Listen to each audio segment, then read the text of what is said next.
Assalamualaikum warahmatullahi wabarakatuh. Berjumpa kembali di kanal YouTube Sutarno Azaria Adventure. Beberapa saat yang lalu, seorang YouTuber Harry Pras dikafirkan oleh seorang ustadz yang mengajaknya untuk bermubahalah tentang perjuangan kelompok Hamas di jalur Gaza. Ustadz ini juga mengkafirkan Harry Pras. Tidak cukup hanya di situ, bahkan Ustadz ini mengaku diutus oleh Allah Subhanahu wa Ta'ala untuk mengkafirkan beliau. Kali ini Harry Pras juga dijuluki oleh seseorang dengan sebutan Dajjal.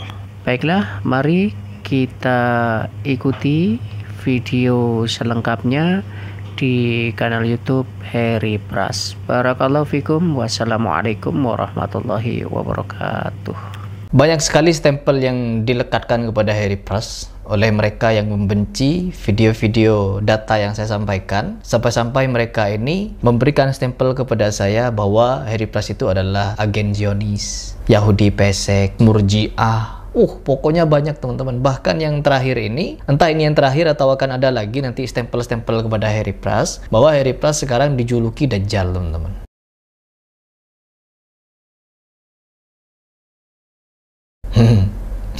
Kenapa Harry Pras dijuluki Dajjal? Karena Harry Pras tidak setuju dengan Hama. Alasannya itu. Apa alasan Harry Pras tidak setuju dengan Hama? Karena Hama menganggap negara Majusi Iran atau Syiah Rafidah sebagai Islam. Pemimpinnya dirahmati Allah. Dan pasukan perangnya ketika mati dikatakan syahid. Penyimpangan akidah yang sangat bobrok seperti ini membuat saya itu berpikir bahwa mereka ini di dalam sudah terkontaminasi dengan faham-faham Syiah. Atau barangkali di dalamnya sudah banyak yang berbaiat kepada Syiah. Sehingga apa? Mereka menganggap Syiah itu Islam. Padahal Syiah bukan Islam, teman-teman. Dan ketidakpercayaan saya membuat kalian itu menganggap bahwa Harry Pras itu tidak mendukung kemerdekaan Palestina. Demi Allah, saya mendukung kemerdekaan Palestina. Dan saya menganjurkan kepada teman-teman sekalian untuk berdonasi membantu kelaparan yang ada di Palestina. Tapi apa yang terjadi, teman-teman? Donasi-donasi yang masuk ke Hama itu sangat-sangat banyak. Tetapi warga Gaza masih saja kelaparan. Bahkan kemarin beredar satu video ketika ada seorang pria. Dia nekat masuk ke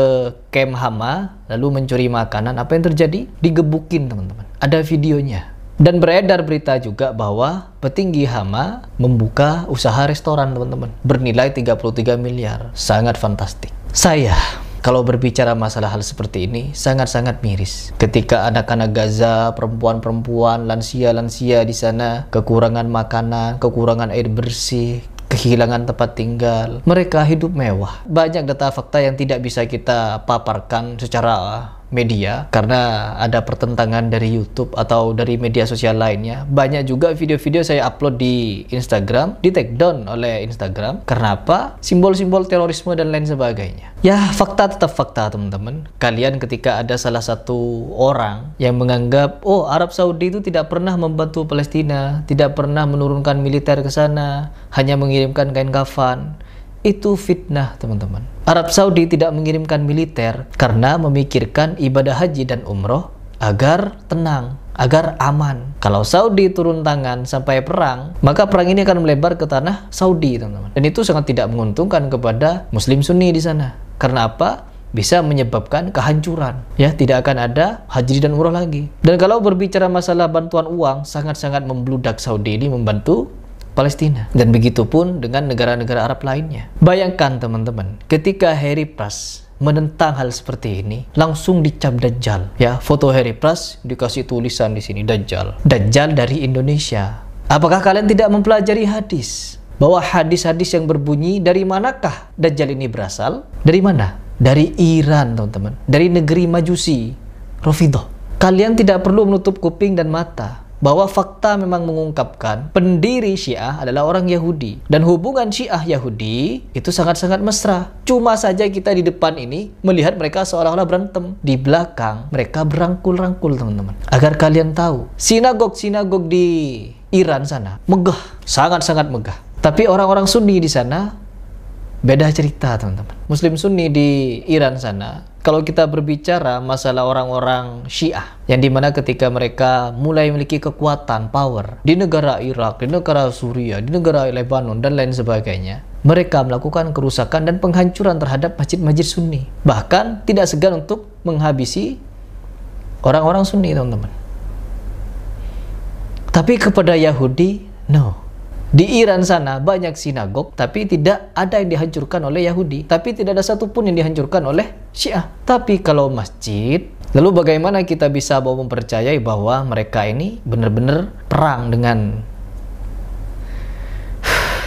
Ya, ketika saya berkomentar di postingan orang ini, teman-teman, perhatikan bahwa Dajjal itu bukan berasal dari Indonesia, tapi berasal dari Iran. Jawaban-jawaban mereka aneh nyeleneh, teman-teman. Aneh nyeleneh. Ya Allah, ya Allah. Bahkan mereka ini tidak segan mengkafirkan orang-orang yang tidak sepaham dengan mereka. Benar-benar takfiri. Tapi kelompok-kelompok yang mereka sanjung, memuja-muji Rafidah, teman-teman, yang jelas-jelas kafir, menganggap Al-Quran kurang, menuduh Aisyah berzina, Abu Bakar, Umar, Utsman di neraka, kafir, sahabat Ansor dan Muhajirin kafir.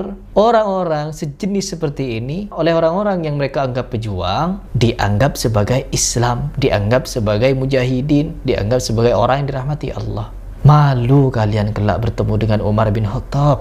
Malu ketika kalian berbicara tentang hal-hal yang sedemikian rupa itu. Coba dipikir. Saya minta kepada kalian sekilas saja sudah untuk membahas tentang kebobrokan Syiah. Apa visi misi Syiah? Bagaimana tujuan Syiah? Karena apa? Saya punya teman yang sudah keluar dari agama Syiah. 15 tahun dia meneliti Syiah di dalam, sehingga dia tahu seluk-beluk Syiah dan dapat dipertanggungjawabkan. Bisa dipertanggungjawabkan. Tapi ya sudahlah, orang-orang yang memusuhi Saudi pasti mereka kalau bukan Sufi ya Syiah, antara Sufi dan Syiah. Bahkan pendeta Syiah pun mengaku bahwa Sufi adalah jembatan Syiah, saling berta'awun. Untuk apa? Untuk menghancurkan orang-orang yang mereka tuduh Wahabi.